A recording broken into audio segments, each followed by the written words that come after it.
Синдбад морепловецот. Трето патување. Како што ви реков вчера, јас ги продадов елмазите и со добиените пари го почнав својот поранешен весел живот. Но дните минуваа толку еднообразно што јас одново решив да го напуштам Багдад и да прошетам по светот. Речено сторено. Си накупив секаква стока и еден ден заминав за Басра. Таму сретнав многумина други трговци, се добри луѓе и правоверни муслимани. Се качивме на една голема галија и тргнавме на пат. Нашиот капетан се викаше Бузург и беше дебел човек со долга брада. Во почетокот дуваше попатен ветар и нашата галија се носеше брзо напред. Но едно утро од сите страни се стемни и не зафати страшна бура.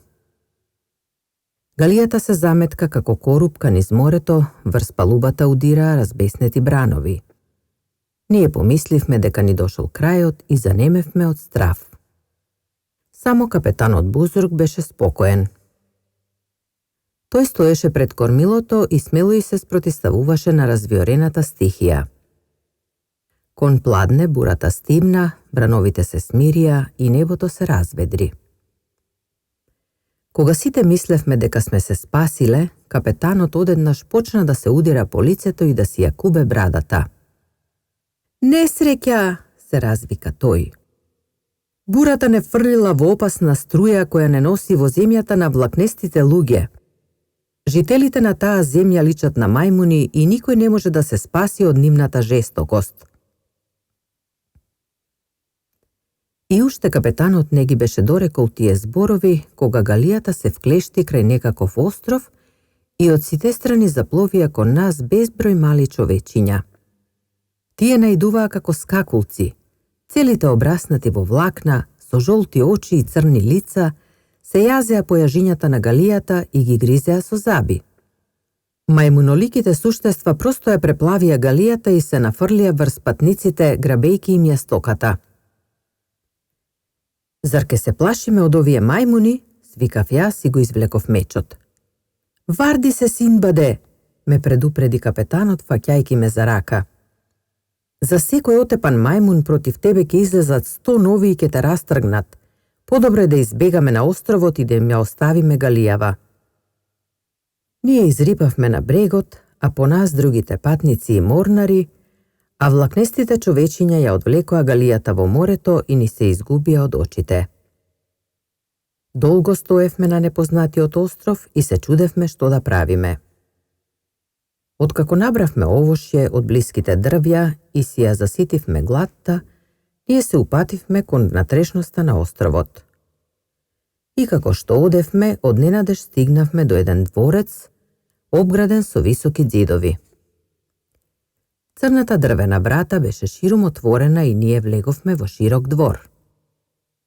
Насреде имаше долга клупа, а околу неа беа расфрлени садови и оглодани коски. Овде-онде се гледаа огништа со жар што тлееше. Бидејќи бевме многу изморени, некои од нас испоседнаа на клупата, а другите си легнаа на земи. Речиси сите се внесовме во сон, кога, по едно време, земјата одненадеж се стресе и ние се разбудивме. Се слушна некаков чуден шум и од дворецот излезе огромен црнокош човек, висок колку палма. Очите му светеа како распалени јаглени, устата му беше голема колку отвор од бунар и од неа стрчеа долги вепарски заби, ушите му допираа дури до рамениците, а ноктите на рацете му беа широки и остри како на лав. Џинот бавно се приближуваше и од неговото силно дишење дрвјата зашумолеа како пред бура. Тој се доближи и се наведна над нас, ме грабна мене за едната рака и почна да ме пофаќа како да сум јагне за колење.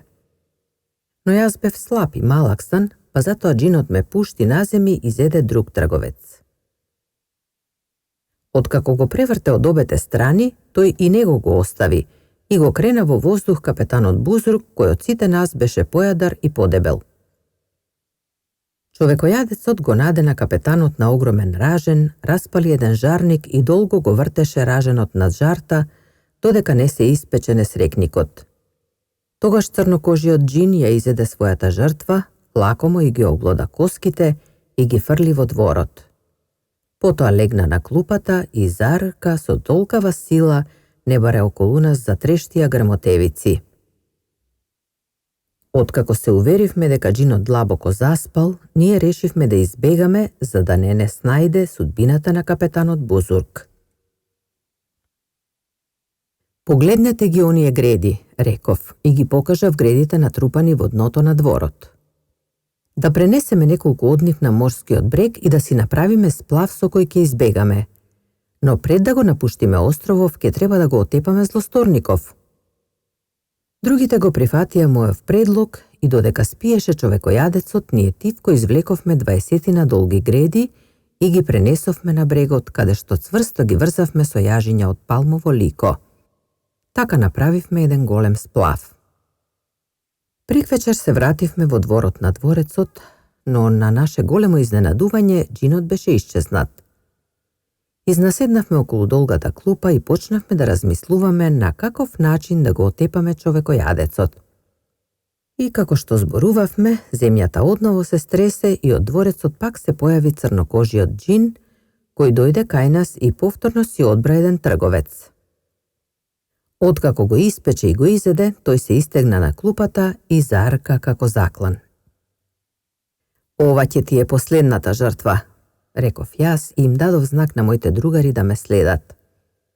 Нагоревме до вцрвување 2 ражена, што ги најдовме наблизу, се провлековме до заспаниот џин и со сета сила му ги забивме вжештените ражени во очите. Ослепениот човекојадец рипна со страшно рикање и почна да пребарува со рацете околу себе, за да ги дофати своите непријатели. Но ние летнавме преку глава кон брегот, се качивме на приготвениот сплав и запловивме по морето веслајки со 2 тенки палми.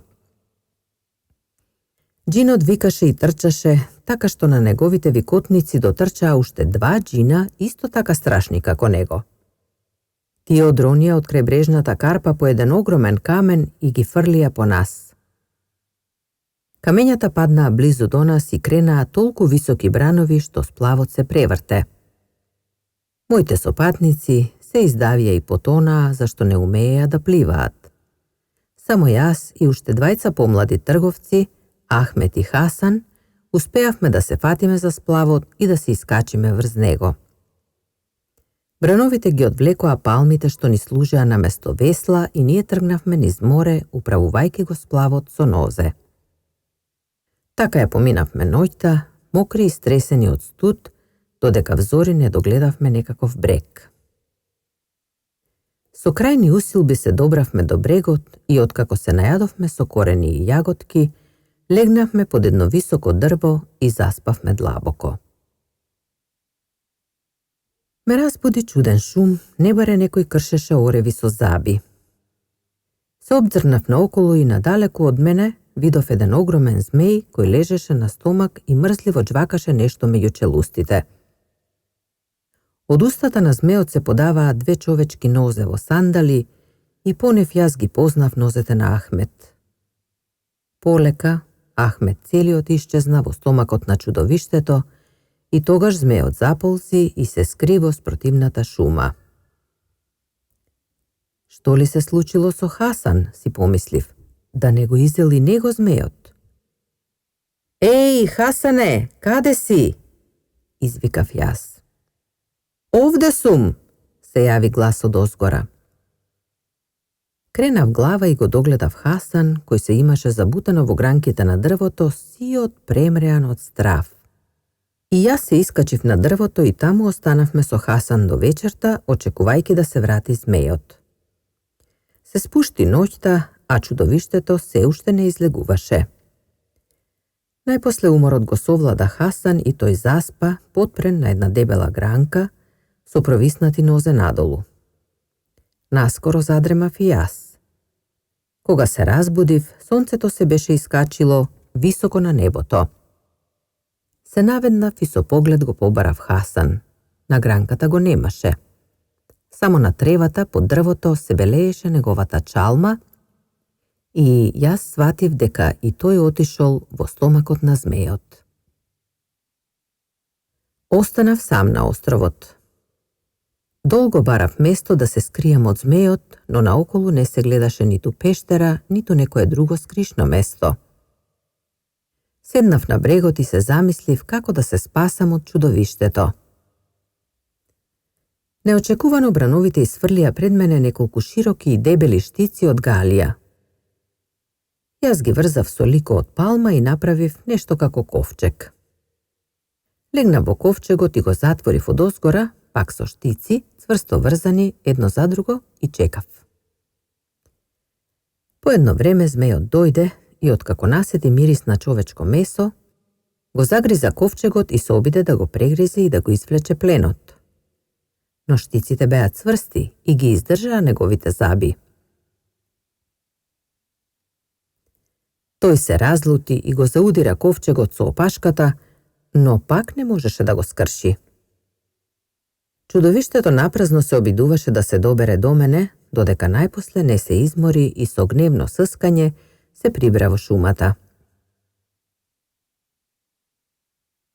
Тогаш јас ги разврзав штиците, скокнав на нозе и се стрчав кон морскиот брег.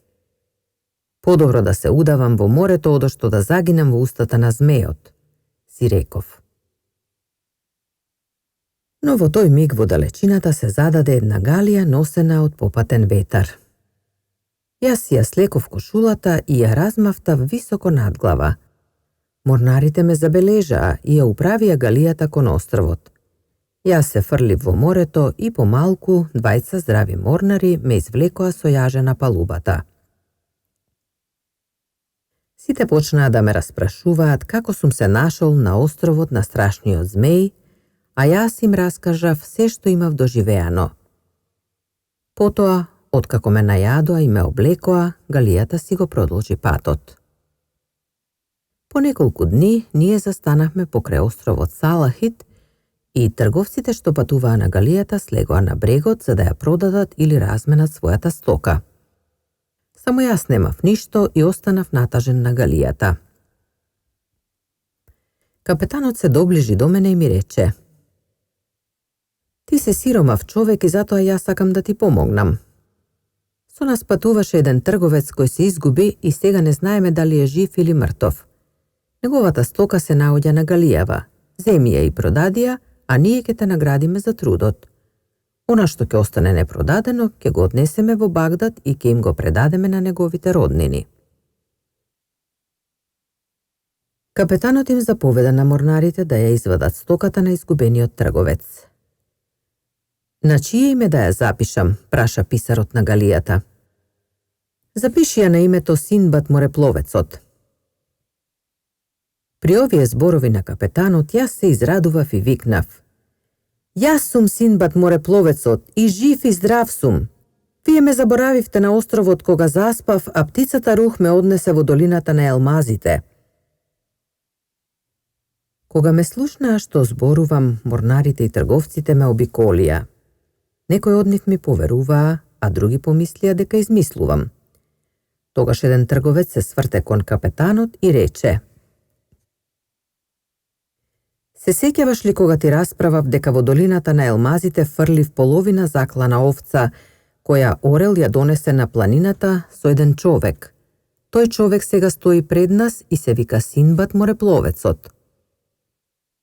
Капетанот навистина се увери дека јас сум Синдбад морепловецот, ме прегрна и рече: "Земи си ја стоката и продаја побргу зашто тргнуваме." Јас легов на брегот, ја продадов стоката со голема печалба, па галијата одново тргна на пат. Многу мориња препловив и какви ли чуда не видов. Во едно море пливаа риби што личеа на крави и магариња, во друго море имаше птици што живеат во пукнатини, како ракови, а ги ведат своите јајца на водната површина без да се појавуваат на брегот. Со истата галија стигнав до пристаништето во Басра, а оттаму се вратив во Багдад. Кога го завршил расказот за своето трето патување, Синдбад морепловецот му дал на Синдбад носачот 100 жолтици и го поканил да дојде и следниот ден, за да ги слушне неговите идни премрежија и доживувања. Утредента носачот отишол во куќата на трговецот, се собрале и другите гости и наседнале крај раскошната трпеза. Синдбад морепловецот си ја помазнил брадата и почнал да го раскажува своето четврто патување.